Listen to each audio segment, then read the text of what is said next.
불과 5년 전, 아니 10년 전까지만 해도 이런 이야기를 믿는 사람은 아무도 없었습니다. 한국이 독일을 이긴다고? 잠수함을 우리가 수출한다고? 라며 그건 꿈같은 이야기라고 무시했습니다. 그런데 지금 북극의 얼음 아래에서는 한국과 독일의 잠수함이 보이지 않는 전쟁을 벌이고 있습니다. 그것도 무려 61조 원짜리 캐나다 역사상 최대 규모의 군사 프로젝트를 놓고 말이죠. 놀라운 건 이 결승전의 무대 위에서 한국의 장보고 3급 잠수함이 독일의 타입 이리시 D급과 정면으로 맞붙고 있다는 사실입니다. 한때 독일에게 잠수함을 사오고 기술을 배워오던 나라가 이제는 그 독일과 맞서 싸우고 있습니다. 청출어람이라는 말의 진짜 의미를 이보다 더 정확히 보여주는 장면이 있을까요? 캐나다 정부는 올 연말 두 나라 중 단 한 곳을 선택합니다. 하지만 그 선택은 단순히 잠수함 몇 척을 사느냐의 문제가 아닙니다. 누가 미래의 북극 전략을 지배할 것인가?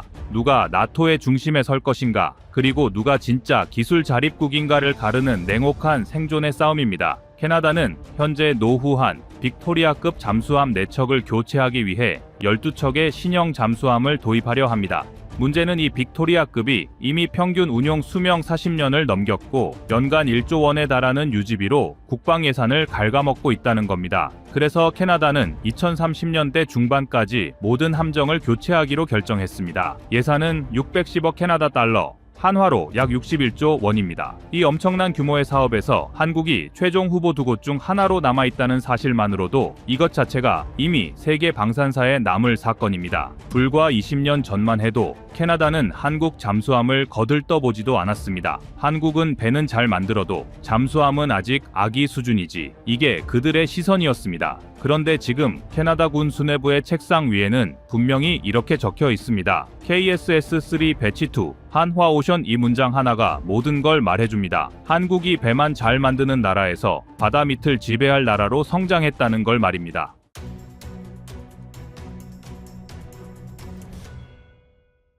해외 군사 전문지 디펜스 뉴스는 한국의 장보고 3급이 세계 잠수함 시장의 질서를 재편하고 있다고 평가했습니다. 그도 그럴 게 장보고 3급은 수중 배수량 3,750톤, 길이 89m의 대형 잠수함으로 신형 AIP와 리튬이온 배터리를 결합한 하이브리드 추진 체계를 갖췄습니다. 반면 독일 TKMS의 타입 이리시D는 배수량 2,800톤, 길이 73m에 불과한 중형 잠수함입니다. 아직 시제품조차 완성되지 않았죠. 즉, 한국은 이미 실전에서 검증된 플랫폼을 제시하고 있고 독일은 여전히 설계도 위의 그림에 머물러 있습니다. 여기에 한화오션의 생산력은 세계 어느 조선소보다 빠릅니다. 장보고 3 배치1을 통해 이미 7년 주기 완전 양산 사이클을 확보했으며 캐나다에는 2032년 첫 인도, 2043년 전량 납품 완료 계획을 제출했습니다. 반면 TKMS는 첫 함 인도를 2035년 이전으로 제시했지만 아직 모듈 공정조차 시작하지 못했습니다. 단순히 계산해도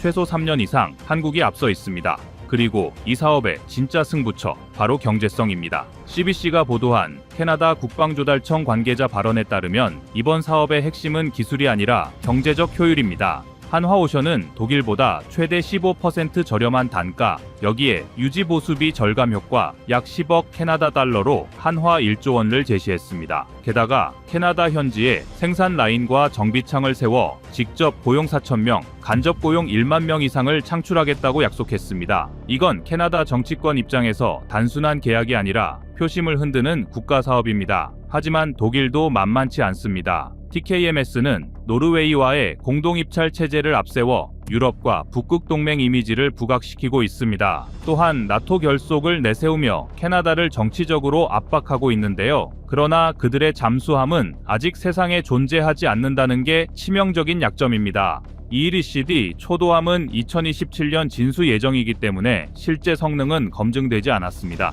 결국 검증된 실전 플랫폼, 빠른 납기, 경제성, 산업 동반 성장 모델이라는 4가지 카드를 가진 나라는 한국뿐입니다. 한화오션이 제안한 일정대로라면 캐나다는 기존 빅토리아급을 조기 퇴역시키며 연간 1조 원 가까운 유지보수비를 절약할 수 있습니다. 이건 단순한 수출이 아닙니다. 캐나다 국방의 혈관 구조 자체를 재설계하는 프로젝트입니다. 지금의 싸움은 누가 더 좋은 배를 만드느냐가 아니라 누가 더 신뢰할 수 있는 파트너인가를 결정하는 싸움입니다.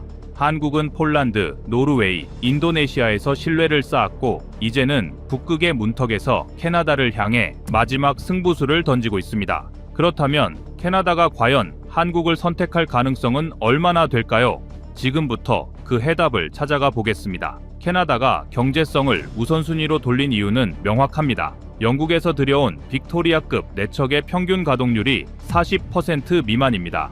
지난 10년간 35억 캐나다 달러로 약 3.6조 원을 정비에 쏟아부었지만 여전히 절반은 항구에 묶여 있습니다. 이런 상황에서 납기와 유지비는 생존 문제입니다. 그래서 이번 평가 기준에서 기술력보다 납기와 비용 효율이 핵심이 된 겁니다. 이 지점에서 한국은 압도적입니다. 한화오션은 이미 KSS-3 배치 1을 실전 배치했고 배치 2는 올해 10월 진수, 배치 3는 설계 완료 단계입니다. 반면 TKMS는 아직 ELCD 초도함도 완성하지 못했고 인도의 P75I 사업은 지연되고 있습니다. 즉 2030년 이전 납품 가능성은 제로에 가깝습니다. 이 차이는 단순히 일정 문제가 아니라 캐나다 해군의 전력 공백을 메우느냐 아니면 국가 안보가 멈추느냐의 문제로 직결됩니다. 비용도 마찬가지입니다. KSS-3 배치2의 단가는 약 1.1조 원, ELCD는 설계비 포함 1.4조 원 이상입니다. 이를 12척으로 환산하면 3조 원 이상 차이가 납니다. 여기에 한화오션이 제시한 현지 조립과 정비창 설립을 통한 캐나다 내 부가가치 창출 효과는 약 15조 원 규모로 평가됩니다. 이건 단순한 무기 수출이 아니라 캐나다 국내 산업 구조를 살리는 재정 회복 모델이기도 합니다. 게다가 외교적으로도 한국이 훨씬 유리합니다. TKMS는 나토 내부 협력을 강조하지만 캐나다는 이미 미국, 영국 중심의 어커스 관망국입니다. 유럽형 무기를 들여오면 오히려 나토 내에서 부속국 위치로 밀릴 가능성이 큽니다. 반면 한국은 어커스 밖에서 미국 기술 협력 제약이 가장 적은 동맹국, 즉 독립성과 협력성의 균형을 동시에 제공할 수 있는 유일한 파트너입니다. 또 하나 간과할 수 없는 게 있습니다. 한국은 이미 북극 환경에서 작전 가능한 시스템을 갖춘 몇 안 되는 비북극권 국가입니다. KSS-3 설계에는 빙의 수역 운용 기준 일부가 반영되어 혹한 속에서도 추진 시스템이 안정적으로 작동할 수 있습니다. 반면 ELCD는 북극용이라 주장하지만 실제 극저온 테스트 데이터가 단 한 건도 없습니다. 즉, 캐나다가 원하는 북극 실전 운용 능력 면에서는 한국이 훨씬 현실적인 선택입니다. 한화오션은 잠수함 한 척을 만드는 데 그치지 않습니다. KSS-3 개발 과정에서 400여 개의 국내 협력사, 국산화율 80% 이상, 통합 전력화 경험을 쌓았습니다. 이 구조는 캐나다에서도 그대로 복제될 수 있습니다. 부품 조달, 기술 이전, 정비센터 구축까지 토털 산업 생태계 패키지로 제공하는 유일한 모델이기 때문이죠. TKMS가 단순히 모듈만 조립하는 방식이라면 한국은 캐나다 산업 자체를 함께 키워주는 동반 성장형 파트너입니다. 모든 수치, 모든 데이터, 모든 현실이 지금 한국을 향해 있습니다. 이런 종합적인 내용들로 인해 캐나다 잠수함 사업은 단순히 수출 계약이 아닙니다. 이제 남은 건 단 하나입니다. 캐나다가 과거의 기술에 머물 것이냐, 아니면 검증된 미래를 선택할 것이냐. 그리고 그 검증된 미래는 대한민국이 유일합니다. 이상 꺼리튜브였습니다.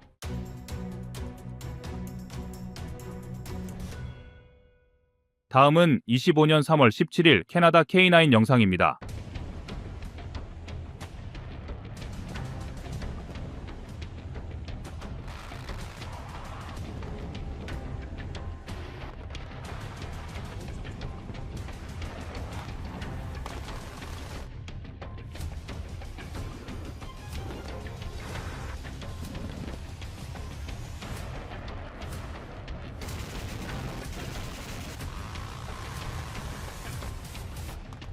아나무인 트럼프의 만행은 어디까지 이어질까요? 대선 직후부터 캐나다를 향해 미국의 51번째 주가 되라던 트럼프는 관세 전쟁을 통해 캐나다를 압박하고 있습니다. 트럼프는 철강을 비롯한 주요 산업의 관세를 2배로 올린 후 미국의 주로 편입된다면 이러한 관세는 완전히 사라질 것이란 발언을 남겼는데요. 캐나다가 아무리 미국과 친밀한 관계를 형성해 왔지만 엄연한 주권 국가임에도 불구하고 이러한 트럼프의 발언은 국제사회에서 굉장한 결례가 되는 행위입니다. 심지어 트럼프는 캐나다 총리를 자기를 제멋대로 캐나다 주지사라 칭하는 언행도 서슴지 않고 있습니다. 그리고 트럼프의 이러한 막장 행각이 지속되자 이제는 캐나다 내 정치권에서도 이를 심각한 위협으로 받아들여야 한다는 여론이 증가하고 있는데요. 그런데 이처럼 막 나가는 트럼프의 행보가 한국에는 상당한 호재로 작용할 모양입니다. 최근 한국은 캐나다의 K9 자주포 수출 제한을 시도하였습니다. 군 현대화를 진행하는 캐나다가 미국의 의존도를 줄이면서 우수한 전력을 보강하려면 한국산 무기만큼 적합한 것이 없기 때문입니다. 이미 유럽, 오세아니아,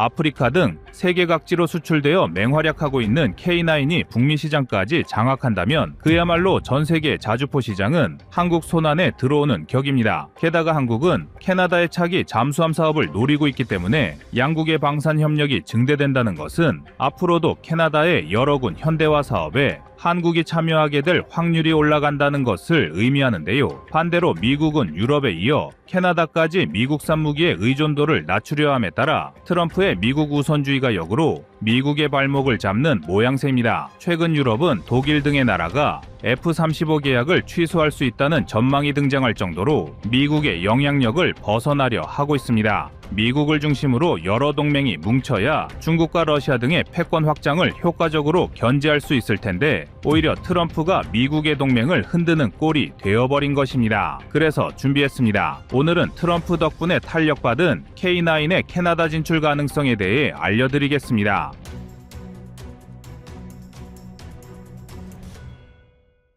흔히 캐나다의 안보와 군사력에 대해 상당 부분을 미국에 의존한다는 세간의 인식이 큽니다. 하지만 이를 자세히 살펴보면 캐나다가 안보를 미국에 의존한다는 지적은 사실 절반 정도만 맞는 이야기입니다. 비록 캐나다가 대규모로 군을 운용하고 있지는 않지만 캐나다군은 풍부한 실전 경험을 토대로 꾸준히 발전해온 소수 정예의 부대입니다. 캐나다군 병력 개개인의 정예도와 평균 수준이 매우 높다 보니 오죽하면 SAS 등으로 유명한 영국을 제치고 파이브 아이즈 국가 중에서 미국 다음으로 가장 우수하다고 평가받을 정도입니다. 또한 과거와 달리 2020년대에 들어서는 신규 전력을 확보하려는 노력도 소홀히 하지 않고 있는데요. 군 현대화 사업의 일환으로 캐나다 공군은 최대 80대 이상의 F-35 전투기를 구매하였으며 해군은 배수량 7,800톤급 이상의 이지스함을 15척 이상 보강하기로 결정하였습니다. 여기에 더하여 대한민국 국민들도 많은 관심을 보이고 있는 차기 잠수함 사업에 한국 방산기업이 도전장을 내미는 등 캐나다군은 계속해서 현대화 작업을 진행하고 있습니다. 하지만 유독 지상전력, 그 중에서도 포병 분야는 상당히 빈약한 수준입니다. 현대 포병의 핵심이자 상징이라 할 수 있는 자주포와 다연장 로켓을 단 한 문도 보유하고 있지 않은 게 지금의 캐나다군 현황인데요. 캐나다가 지상으로 적성국과 마주하고 있지 않기도 하고 미국이란 우방이 인접해 있다는 점을 고려하더라도 불과 수십 문의 견인포만으로 포병 전력을 구성하고 있다는 것은 캐나다 육군의 포병 전력이 형편없다는 점을 방증합니다. 따라서 이전부터 캐나다도 한국의 K9 자주포에 많은 관심을 보였던 적이 적지 않았습니다. 캐나다는 러시아 우크라이나 전쟁이 발발하자 자신들이 보유한 일부 견인포를 지원하기로 결정하였는데 이에 따른 작전 공백을 최소화하고자 K9 자주포에 관심을 보였던 사례가 있는데요. 다만 당시에는 한국과 캐나다가 공식적으로 협상을 주고받지는 않았으며 간접적인 관심에 그쳤습니다. 하지만 트럼프가 캐나다를 압박하기 시작하면서 한국에 다시금 K9 수출 기회가 찾아왔습니다. 최근 한국은 정부와 방산업계 관계자 10여 명이 캐나다를 방문하여 K9 자주포를 비롯한 다수의 무기체계 공급 가능성을 타진하였습니다. 군 현대화를 추진하되 미국 방산에 대한 의존도를 줄이고 다변화된 공급처를 찾고 싶은 캐나다와 북미 지역으로 K9의 시장 확대를 도모하는 한국의 이해관계가 절묘하게 맞아떨어지고 있는 모양새입니다. 특히 K9 자주포는 성능 측면에서 캐나다가 사용하는 기존의 견인포를 완전히 압도하는 전력 증강이 가능합니다. 현재 캐나다 육군이 보유하고 있는 포병 전력은 약 30문이 조금 넘는 수준의 M777 견인포가 전부인데 M777은 견인포임에도 불구하고 비싼 가격으로 유명한 곡사포입니다. 미국 국방안보협력국 자료에 따르면 M777A2의 수출 가격은 한 문당 약 9억 원 수준으로 한국군이 사용하는 KH-179 견인포보다 8배 이상 비싼 가격입니다. 미국이 이처럼 값비싼 견인포를 제작한 것은 전 세계를 대상으로 작전을 수행하는 미국의 특성상 신속한 전개가 가능해야 했기 때문입니다. 이에 따라 미국은 티타늄 합금을 사용하여 견인포의 무게를 감량하고 헬기로 공중 수송이 가능하게 했는데, 이 때문에 M777은 상식을 초월하는 가격이 형성된 것입니다. 게다가 M777은 철저하게 미국의 작전 환경과 신속 전개에만 초점이 맞춰진 무기 체계로 일반적인 현대 전장에 적합한 무기는 아닌데요. 견인포의 태생적인 한계인 방열 속도와 낮은 방어력은 절대로 자주포를 따라갈 수 없으며 원조인 미국조차도 M777의 한계를 인정하고 있습니다. 미국은 점차 빨라지는 현대전의 공방 속도를 견인포가 쫓아갈 수 없다는 점을 언급하며 순차적으로 M777을 비롯한 모든 견인포를 퇴역시키겠다고 발표하였습니다. 그렇기 때문에 제 아무리 육군 전력에 많은 투자를 하지 않았던 캐나다도 소수의 M777을 계속해서 유지하는 것은 자국 안보에 좋을 리 만무합니다. 반면 K9 자주포는 최신형 K333 포탄을 사용하면 최대 60km에 육박하는 사거리를 구현할 수 있어 M777보다 화력 측면에서 우수합니다. 또한 초탄 사격부터 진지 변환까지 채 1분이 걸리지 않기 때문에 견인포의 한계를 완벽하게 메울 수 있는 자주포인데요. 더욱이 핀란드, 노르웨이, 에스토니아 등을 통해 검증된 K9의 동계작전 역량도 캐나다에 적합한 선택지가 될 것입니다. 의외로 일부에선 동계작전 역량을 간과하는 경우도 있지만 현대 군사장비들은 철저한 동계작전 역량을 구비하는 것이 매우 중요합니다. 실제로 북유럽에서 진행된 각종 무기 테스트에서 한국군의 전차와 자주포는 폭한 속에서도 시동이 걸렸지만 유럽제 무기들은 시동조차 제대로 걸리지 않는 모습을 보여주며 무기 체계가 실전에서 동계작전을 대비해야 하는 중요한 이유를 보여주기도 했는데요. 제 아무리 좋은 성능을 가진 무기라고 하더라도 혹한의 기온에서 구동이 되지 않는다면 그것은 있으나 마나한 고철이 될 수밖에 없습니다. 따라서 K9은 우수한 사거리와 화력, 신속한 진지 변환 능력에 더해 캐나다군의 기후 조건까지 견딜 수 있는 전천후 자주포이며 캐나다군이 M777 견인포와 동일한 수량으로 K9을 도입, 대체한다면 캐나다 포병의 화력은 기하급수적으로 상승할 것입니다. 그런데 한국과 캐나다의 협력이 더욱 강화될 수 있는 것은 단순히 K9처럼 한국산 무기가 우수하기 때문만은 아닙니다. 미국의 갑질에 맞서 무기 의존도를 줄이고 싶은 캐나다에게 있어 한국은 자신들과 비슷한 역사를 겪었지만 이를 극복해낸 나라로 비춰지고 있습니다. 2020년대의 한국은 전 세계에서도 인정받는 방산강국이자 전 세계에서 5위의 군사력을 지닌 강국이지만 우리도 과거에는 미국의 갑질로 인해 많은 어려움을 겪어야만 했습니다. 특히 미국은 한국에게 특정 무기의 판매를 허가하지 않거나 과도한 금액을 부과하는 등의 갑질을 일삼기도 했으며 약속된 기술 이전을 거부하는 만행도 적지 않았습니다. 일례로 한국은 북한의 함정을 제압할 대한미사일이 절실했는데 한국군의 전력 강화를 견제하려는 일본의 로비를 받은 미국이 하푼 미사일의 판매를 거부한 사례도 있으며 단종을 이유로 부품값을 6배나 인상하는 경우도 있었습니다. 일부 무기는 미국이 정비를 협조하지 않아 수년간 정비가 지연되며 작전 공백을 초래하기도 했고 절충 교역을 통해 한국에게 넘겨주기로 한 기술을 제때 이전하지 않는 문제까지 있었던 게 사실인데요. 한국이 비록 군사적으로 미국과 긴밀한 동맹관계를 구축하고 있지만 그와 별개로 이러한 미국 방산의 갑질은 우리 군과 연구진에게 많은 서러움을 안겼습니다. 하지만 한국은 이러한 고난과 서름을 되풀이하지 않겠다는 일념으로 미국 무기에 대한 의존도를 낮추고 자체 개발 역량을 키우기 위해 노력하였습니다. 미국에게 일방적으로 협상 주도권을 넘기지 않기 위해 유럽 방산과의 협력을 진행하며 무기 수입 구조를 다변화하였고 그렇게 전력 공백을 최소화하면서 한편으로는 자체 개발을 통해 계속해서 국산화율을 끌어올렸습니다. 그 결과 현재는 자주포와 전차뿐만 아니라 전 세계에서 8번째로 3,000톤급 이상 잠수함을 독자 개발한 나라가 되었으며 KF-21을 통해 4.5세대 전투기까지 개발할 수 있는 첨단 기술력을 보유하게 되었습니다. 아직 일부 기술을 더욱 축적해야 하는 과제도 남아있지만 짧은 기간에 이 정도로 방위 산업 역량을 끌어올린 나라는 한국이 유일한데요. 최근 들어 트럼프로 인해 미국과의 관계가 흔들리는 캐나다의 입장에서 봤을 때 한국은 미국산 무기의 의존도를 가장 효과적으로 개선한 나라인 것입니다. 따라서 캐나다는 한국과의 협력 증대를 통해 군을 개선하고 다양한 무기체계 도입 루트를 확보하려 할 것인데요. 미국 우선주의를 내세우며 동맹국을 불필요하게 압박하는 트럼프의 근시안적 정책은 정작 한국에 더 큰 이익을 불러올 것입니다.